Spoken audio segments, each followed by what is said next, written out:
Hello दोस्तों, कैसे हैं आप सभी। आई होप कि आप लोग अच्छे होंगे। एक बार फिर से स्वागत करते हैं आपके अपने यूट्यूब चैनल साइंस बाला पे। तो कैसे हैं आप सभी, आप लोग अच्छे होंगे।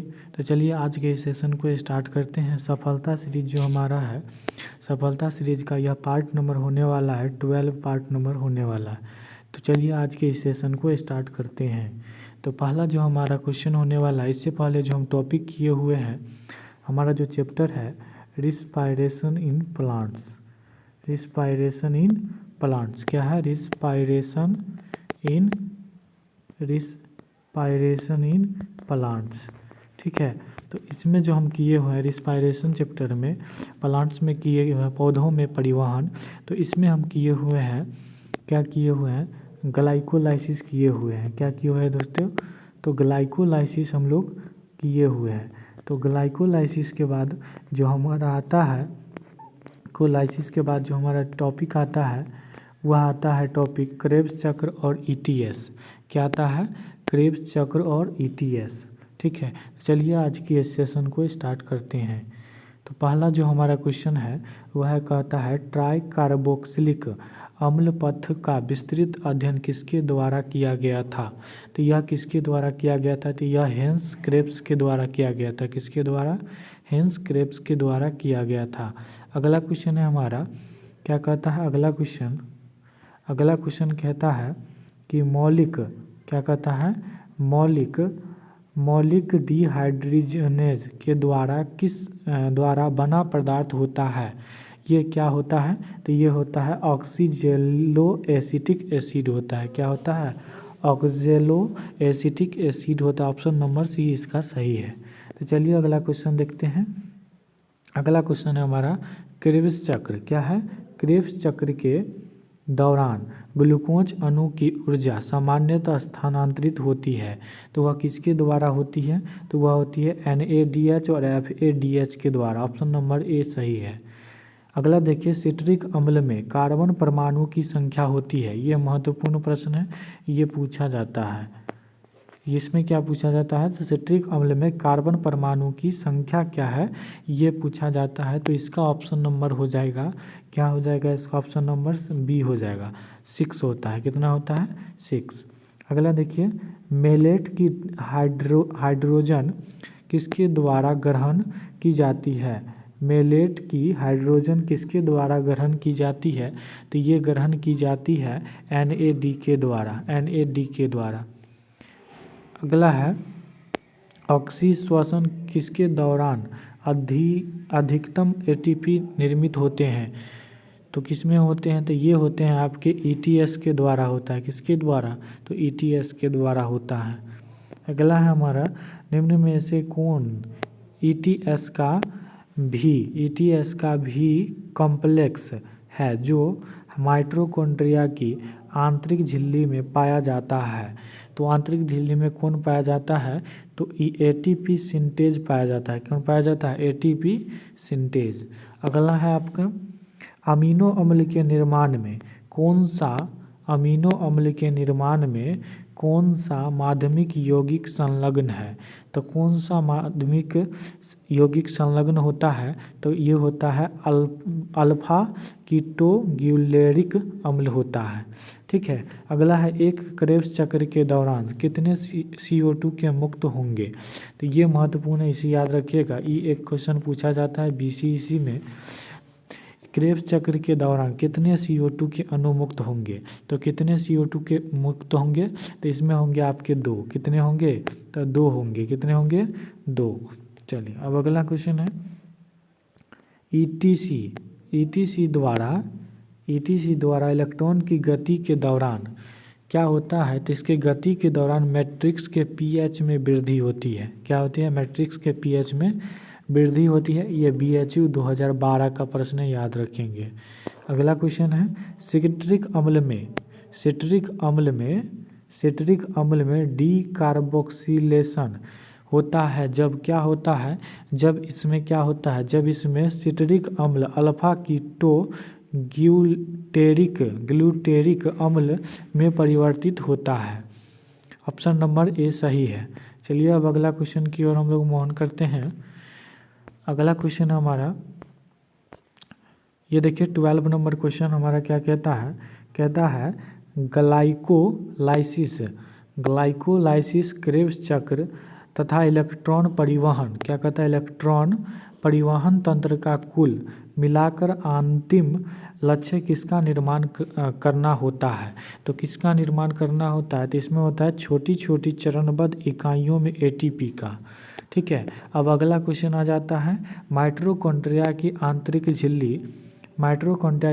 झिल्ली में उपस्थित इलेक्ट्रॉन परिवहन तंत्र में फर्स्ट और फोर्थ कॉम्प्लेक्स क्रमशः है, क्या है। इसके फर्स्ट और फोर्थ में क्या है ये पूछा है।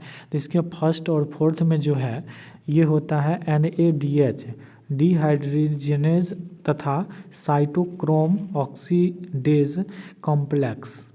अब अगला क्वेश्चन है आपके पास NCERT का प्रश्न है, याद रखिएगा NCERT का प्रश्न है। तो कहता है क्रेब्स चक्र को 1940 में कबूतर की मांसपेशी में कबूतर के मांसपेशी में खोजा गया। कौन से पद को गेटवे स्टेप संयोजी या संक्रमण अभिक्रिया कहते हैं। तो किसको बोलते हैं, ऑप्शन 4 है, 4 को दिया गया है, इसमें से बताना है। तो ये हो जाएगा ऑप्शन बी, एसिटाइल कोएंजाइम के निर्माण के लिए। ठीक है, अब अगला क्वेश्चन है आपके पास, ये BCEC में पूछा गया है दोस्तों, BCEC 2006 का प्रश्न है, इसे याद रखिएगा। तो ये कहता है क्रेब्स चक्र में होता है। तो क्रेब्स चक्र में क्या होता है, तो प्रत्येक एसिटाइल कोएंजाइम से 12 ATP अणु बनते हैं। कितने ATP, तो 12 ATP। अब अगला है हमारा क्वेश्चन TCA चक्र के सभी, ये देखिए एम्स 1994 का प्रश्न है, तो एम्स वाले ध्यान देंगे। क्या कहता है, TCA चक्र के सभी एंजाइम केवल एक को छोड़कर माइटोकॉन्ड्रिया मैट्रिक्स में होते हैं। वह एक यूकैरियोट्स की भीतरी माइटोकॉन्ड्रिया झिल्ली में तथा प्रोकैरियोट्स के साइटोसोल में पाया जाता है। यह अकेला एंजाइम कौन सा है। तो यह अकेला एंजाइम कौन सा है, इसके बारे में पूछा है। तो इसका अकेला जो एंजाइम हो जाएगा एक सक्सीनेज डिहाइड्रोजिनेज होगा। क्या होगा, सक्सीनेट और डिहाइड्रोजिनेज हो जाएगा। ठीक है, चलिए अब अगला क्वेश्चन देखिएगा, साइटोक्रोम, क्या कहता है, साइटोक्रोम ऑक्सीडेज होता है। साइटोक्रोम ऑक्सीडेज क्या होता है, तो साइटोक्रोम ऑक्सीडेज एंडो एंजाइम होते हैं। क्या होते हैं, एंडो एंजाइम। अगला देखिए, माइटोकॉन्ड्रिया में ATP के निर्माण के लिए आवश्यक होता है, क्या होता है आवश्यक, तो इसमें ATP के निर्माण के लिए आवश्यक होता है O2। क्या होता है, O2। अगला देखिए क्या कहता है, ये उतना महत्वपूर्ण नहीं, छोड़ सकते हैं ये सब। इसमें देखिएगा ये पूछा जा सकता है, क्या कहता है क्वेश्चन में, कहता है ग्लूकोज के 1 ग्राम अणु के पूर्ण ऑक्सीकरण से प्राप्त होता है। तो क्या प्राप्त होता है ये पूछा है। तो इससे प्राप्त होता है, क्या प्राप्त होता है, 6,86,000 कैलोरी प्राप्त होता है। ठीक है, अब अगला देखिएगा क्या कहता है, सिट्रिक अम्ल चक्र में ऑक्जेलो एसिटिक अम्ल के निर्माण से पूर्व पाइरुविक अम्ल का एक यौगिक में परिवर्तित हो जाता है, वह यौगिक क्या है। इसी क्वेश्चन को अथवा करके पूछा गया है, ग्लूकोज ऑक्सीकरण के द्वारा निम्न में से कौन सा मेटाबोलाइट्स TCA चक्र में प्रवेश करता है। तो किस में प्रवेश करता है, तो ये प्रवेश करता है आपका एसिटिल को में पड़ता है, को एंजाइम में पड़ता है। ठीक है, ऑप्शन नंबर A। चलिए अब अगला देखिएगा, ये नीट का प्रश्न है, ये भी पूछा जा चुका है। तो इसे भी कर लेते हैं। ठीक है, क्योंकि पूछा हुआ चीज़ पूछा भी जा सकता है। अगला देखिएगा क्या कहता है, क्रेब्स चक्र के विषय में कौन सा कथन गलत है। तो गलत कथन इसमें से कौन है, नीट 2017 का प्रश्न है, तो इसमें पूछा गया गलत कौन है। तो इसमें से गलत जो हो जाएगा ऑप्शन नंबर D हो जाएगा। यह चक्र एसिटिक समूह संघनन से आरंभ होता है और सिट्रिक अम्ल उत्पन्न करता है। क्या करता है, सिट्रिक अम्ल उत्पन्न करता है, इसीलिए ये क्या है, गलत है। ऑप्शन नंबर D सही है। ठीक है, अब अगला देखिएगा, ये कहता है, ये बहुत महत्वपूर्ण है कि 2 कार्बन वाला कौन है, 5 कार्बन वाला कौन है और 3 कार्बन वाला कौन है और 4 कार्बन वाला कौन है, ये पूछा है। तो इसमें से मिलान करना है हमको, सही सुमेलित करना है कि कौन किसका है, ठीक है। और देखिए इसमें, तो इसमें देखिएगा, तो इसमें आ जाता है आपका ए जो है आपका 4 कार्बन वाला जो है आपका 4 कार्बन वाला दिख रहा होगा, ये आपका हो जाएगा, क्या हो जाएगा, ये आपका हो जाएगा, इसका हो जाना चाहिए क्या, मैलिक, क्या हो जाना चाहिए, मैलिक अम्ल हो जाना चाहिए, क्या हो जाना चाहिए, मैलिक अम्ल। यानी ए का हो जाएगा क्या, ए का हो जाएगा मैलिक अम्ल, यानी ऑप्शन नंबर 5, ठीक है। इसीलिए बी यहाँ पर लिख देते हैं, सी भी लिख देते हैं, रुक जाइए, यहाँ पे लिख देते हैं, ए का हो जाएगा 5, बी का भी लिख देते हैं, क्या हो जाएगा, सी का भी लिख देते हैं और डी का भी, ठीक है। तो ए का क्या हो गया 5, यानी कि ए का 4 कार्बन वाला यौगिक का क्या हो गया, मैलिक अम्ल हो गया, क्या हो गया, मैलिक अम्ल। और 2 कार्बन वाले यौगिक का क्या हो जाएगा, 2 कार्बन वाले यौगिक का हो जाएगा आपका, क्या हो जाएगा, एसिटाइल को एंजाइम हो जाएगा, क्या हो जाएगा, acetyl co enzyme. Option number 1 ए सही हो जाएगा, 1, ठीक है। और 5 कार्बन वाले यौगिक के लिए क्या हो जाएगा, इसके लिए हो जाएगा आपका, क्या हो जाएगा, क्या हो जाएगा, इसके लिए हो जाएगा 4, क्या हो जाएगा, 5 कार्बन के लिए 4, क्या हो जाएगा, अल्फा कीटो ग्लूटेरिक अम्ल हो जाएगा, इसके लिए क्या हो जाएगा 4। उसके बाद आप लोगों के पास आता है, उसके बाद हो जाएगा इसका आंसर क्या हो जाएगा, 3 कार्बन के लिए कितना हो जाएगा, 2, यानी पायरुविक हो जाएगा। तो चलिए अब अगला क्वेश्चन की ओर हम लोग जाते हैं।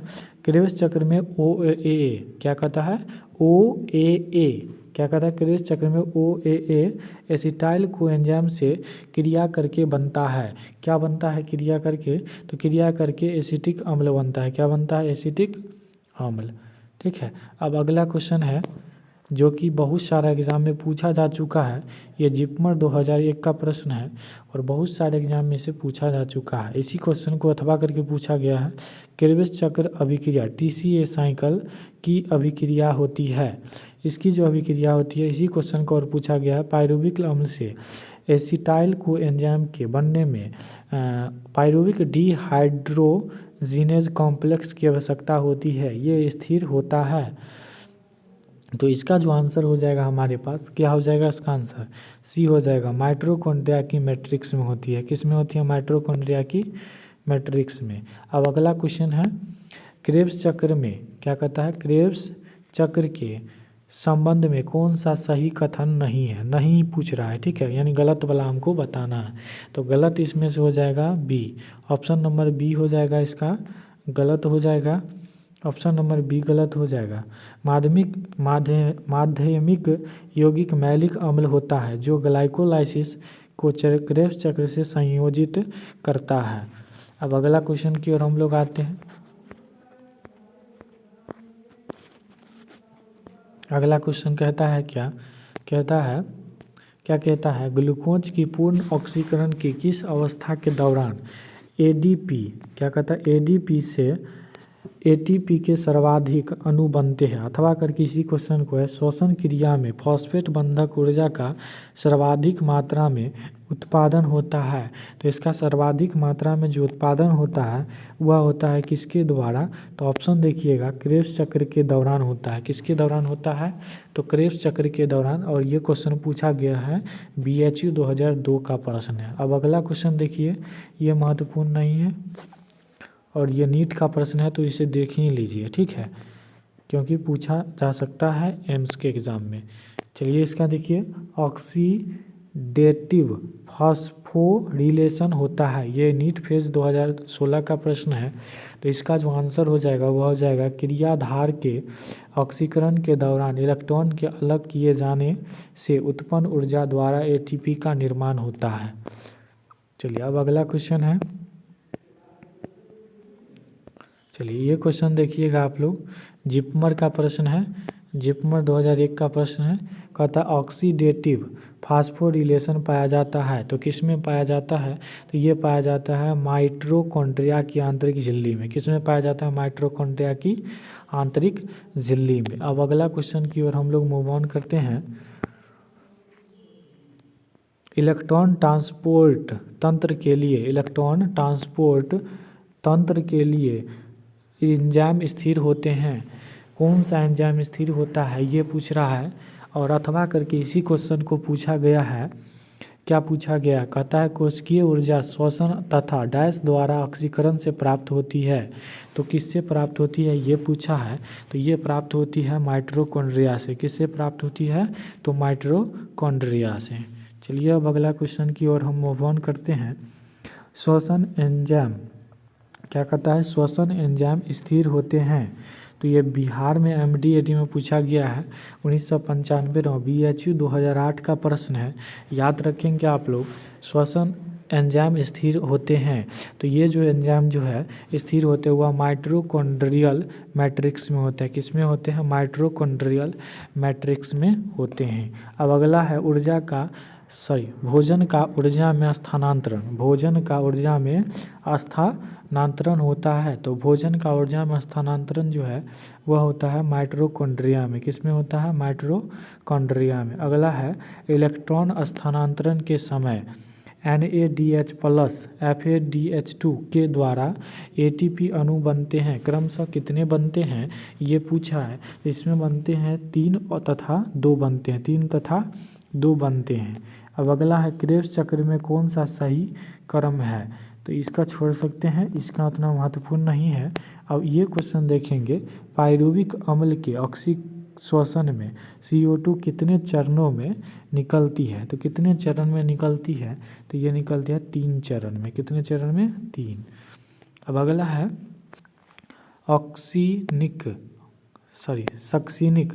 सक्सिनिक डिहाइड्रोजिनेज की गतिविधि निम्न को TCA चक्र में सम्मिलित करती है। अथवा इसी क्वेश्चन को क्रेब्स चक्र में सक्सिनेट स्तर पर हटाए गए हाइड्रोजन परमाणु को ग्रहण किया जाता है। तो किसको ग्रहण किया जाता है? तो ये ग्रहण किया जाता है FAD को। किसको किया जाता है? FAD को। अब अगला देखिएगा एसिटाइल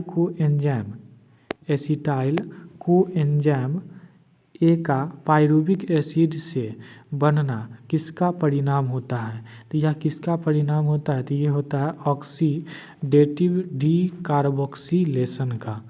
अब अगला देखिए क्या कहता है, सक्सिनेट का फ्यूमेरेट में ऑक्सीडेशन क्रेब्स चक्र में किस कारण होता है? तो किस कारण से होता है? तो ये होता है H2 की हानि के कारण होता है। अब अगला है सक्सीडेटिव फास्फोराइलेशन व फास्फोराइलेशन और फास्फोराइलेशन और फास्फेटीकरण में किस इलेक्ट्रॉन प्रवाह की आवश्यकता होती है? तो किस इलेक्ट्रॉन की प्रवाह की आवश्यकता होती है? साइटोक्रोम की आवश्यकता होती है। अब अगला क्वेश्चन की ओर हम लोग आते हैं। साइटोक्रोम किस में मदद करता है? तो साइटोक्रोम किस में मदद करता है? तो साइटोक्रोम मदद करता है आपको इलेक्ट्रॉन के परिवहन में। किस में करता है? इलेक्ट्रॉन के परिवहन में। अब अगला क्वेश्चन है ऑक्सीडेटिव, क्या कहता है? ऑक्सीडेटिव फास्फोराइलेशन में अंतिम 3 पद निम्नानुसार है। तो कौन सा पद है जो निम्नानुसार दिया गया है? तो C, ऑप्शन नंबर C है। ठीक है। अब अगला क्वेश्चन देखिए। तो अभी बहुत सारा क्वेश्चन है, तो आज के लिए इतना ही रहने देते हैं। तो आप लोगों को क्लास कैसा लगा? अगर अच्छा लगा हो तो अपने दोस्तों में से शेयर कीजिए और कमेंट करना नहीं भूलिए। आज का क्लास आप लोग को कैसा लगा कमेंट ज़रूर कीजिएगा। कमेंट करना नहीं भूलिएगा, अपने दोस्तों में से शेयर कीजिएगा। Thank you so much.